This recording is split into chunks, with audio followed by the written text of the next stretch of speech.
Quality pero mura at unlimited pa? Sure ako magugustuhan mo dito sa Food Club Manila. Dahil mapa Chinese cuisine, Japanese cuisine, Filipino, Korean, Mexican o Italian cuisine ay meron sila niyan dito at siguradong ikaw ang susuko sa dami ng food choices nila. Pati nga drinks ay unlimited at marami kang pagpipilian dahil aside from juices and soft drinks, they also have beer para sa mga trip uminom. At meron pang coffee station na para naman sa mga gusto munang magkape after kumain.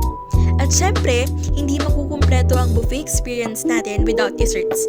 Ang dami-daming cake, pastries, ice cream at fruits. Meron din silang crepe station and candy station para sa mga kids at kids at heart. Talaga namang sulit ang pagkain dito.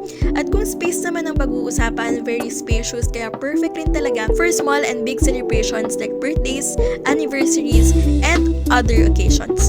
They are open daily from 11 a.m. to 2:30 at talaga namang for only 698 pesos ay nakapag-lunch buffet ka na with your loved ones.